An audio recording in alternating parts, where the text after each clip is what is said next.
आप कहते हैं क़यामत के दिन का मालिक।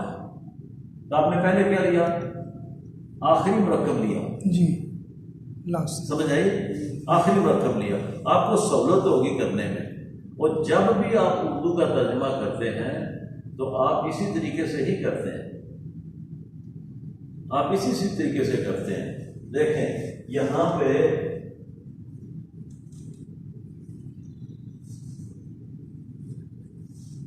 अज़ाबन करीब, करीब के अजाब से डराया। तो हमने पहले किसका तर्जुमा किया उर्दू में? लास्ट वाले को, करीब, ठीक है, सिर्फ का।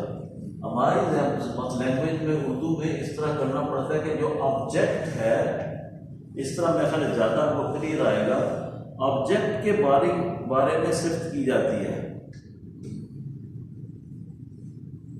ऑब्जेक्ट जो इसकी बात हो रही है, इस चीज की बात हो रही है, तारीफ तो उसी की जाएगी जो चीज है ना, या वो शख्स है, ठीक है।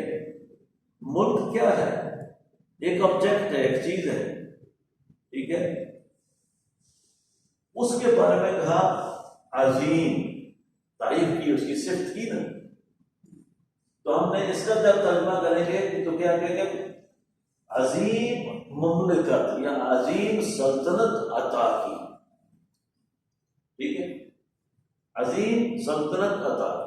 तो पहले आपने सल्तनत अजीम अता ही किया उर्दू में, लेकिन अरबी में क्या है? मुल्कन अजीम।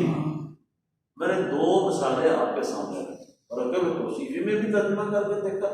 अब मरकब इजाफी कॉम्प्लेक्स है, उसमें जब मैं गया हूं तो आप रोजाना तर्जुमा पढ़ते हैं मालिक यौमिद्दीन, क़यामत के दिन का मालिक या रोज़े जज़ा का मालिक। हालांकि मालिक पहले है, कभी किसी ने ऐसा लिखा है मालिक रोज़े जज़ा का, मालिक क़यामत के दिन का होता है। तर्जुमा समझ भी आ जाएगी, लेकिन जो सलीस उर्दू जो उर्दू दान है उनके मुताबिक तर्जुमा इसलिए किया जाता है क़यामत के दिन का मालिक या रोज़े जज़ा का मालिक। तो जब आप रोज़े जज़ा भी कहते हैं तो ये मैंने एक बार बताया था कि जो नीचे जेर आती है ये फारसी का लफ्ज बनता है, उसमें भी का माना मौजूद है। तो हम इसको तर्जुमा करते हैं क़यामत के दिन का माना, ताकि हमें सहूलत रहे। अल्लाह साहब बड़ी इंपॉर्टेंट बातें चली गई, थोड़ा पहले पानी का हमें बेशक न बुलाएं, आपका ये सुनना बड़ा जरूरी है। मैंने पूछा शुरू करने से पहले कि अल्लाह साहब मौजूद है कि नहीं। तो हम क्या करते हैं कि यौमुद्दीन को पहले देखते हैं, तो हम कहेंगे क़यामत का दिन, मरकब इज़ाफी हुआ। अब पीछे जाए, पीछे क्या बचा? मालिक, तो मालिक यौमिद्दीन, सही है। तो ये जो है इसका तर्जुमा करते हैं तो वो भी एक तर्जुमा बनता है दिन का मालिक, ठीक है। तो हम तर्जुमा करते वक्त या इसको अलहदा करते वक्त इसको मुफरद बनाने में या मुरक्कब से मुफरद करने में या मुफरद को मुरक्कब करने में हम आसान से उल्ट जाएंगे तर्जुमा करते वक्त, तो हमें समझ आएगी। तो कोशिश क्या करनी है कि जुमला है मसलन आतैनाहुम मुल्कन अज़ीमा। देखिए हमारा चैप्टर क्या है कि मफ़ूल बिही का मरकब तौसीफी ऐसे मफ़ूल बिही, जो कि मफ़ूल बिही जब हम किसी जुमले में जानना चाहते हैं तो हमें नजर आएगी चीजें जो हम इस वक्त पढ़ रहे हैं, कॉम्प्लेक्स मफ़ूल बिही या एक से ज्यादा मफ़ूल की बात।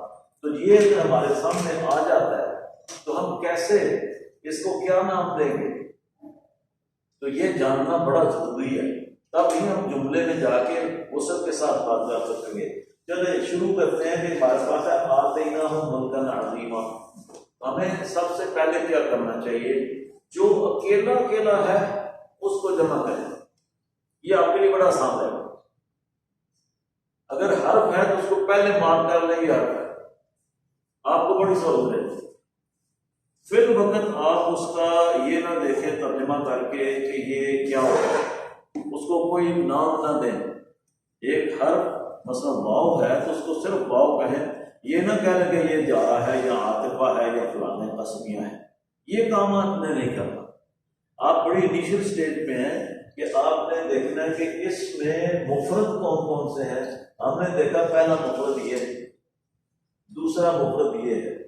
तो इसको पहचाने ना सबसे पहले, अगर ये इनकी जो अलामात है आपको बताती हैं कि ये नकरा है तो ये भी नकरा है, ठीक है।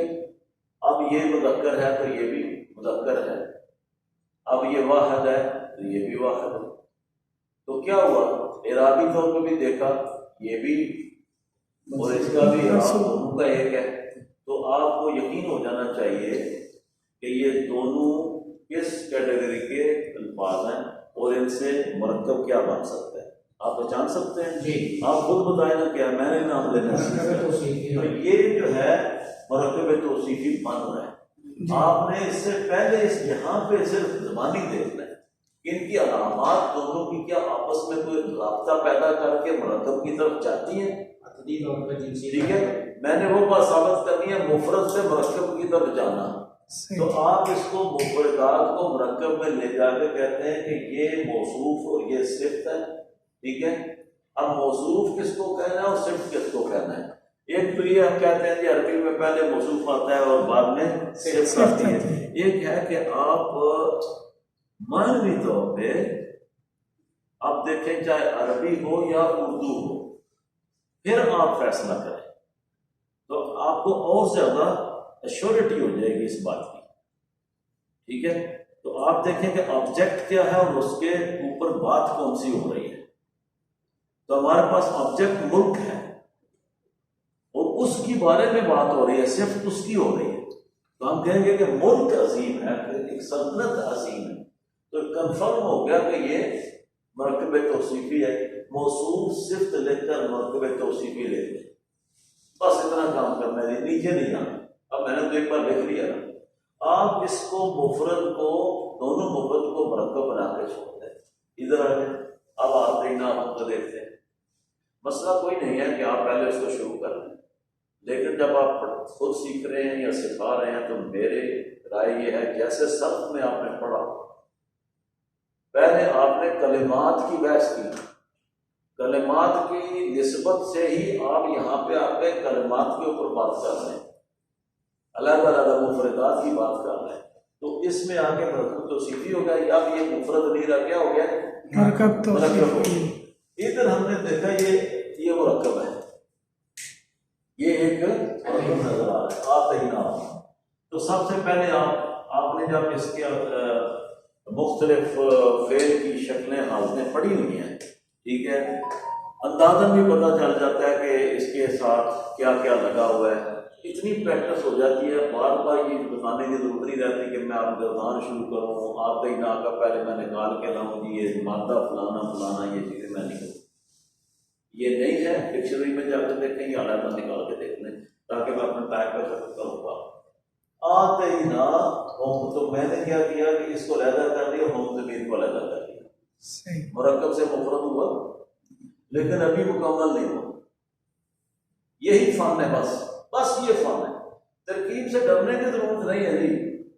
एक आम आदमी भी जिसको चंद कवायद उर्दू के आते हैं वो भी कुरान की तरकीब कर सकता है, बिलीव मी। सिर्फ जो मैं कह रहा हूँ ना, मुझे जो आसान लगा यही है। आप मुफरद को मरकब में ले जाए रखें और जो मरकब है उसको मुफरद में लेकर रखें, फिर उनको जोड़ते हैं। फिर जो जोड़ेंगे तो आपका जुमला आपके सामने आ जाएगा, तर्जुमा आपका ऑटोमेटिक हो जाना है। बस ये 4 स्टेप हैं जो मैंने आपके सामने रखे। इसके साथ साथ ही अपना सब्जेक्ट भी मुकम्मल होगा, लेकिन ये भी साथ सीखना जरूरी है। ये इजाफी तौर पे मैं सारे को लेके आया हूँ कि हम आगे भी बढ़े। तो चलिए आते ही ना को देखते हैं। ये फेल माजी है, इस तरह करना है आपने। एक बार बोलने से कई लोगों को नहीं पता चलता ये फेल कौन सा है, फेल माजी है। सीगा कौन सा है, जमा। कैसे पहचाना आपने, नाज़मीर में। तो नाज़मीर बारज है। तो जो फेल के अंदर ज़मीर आती है उसको क्या कहते हैं,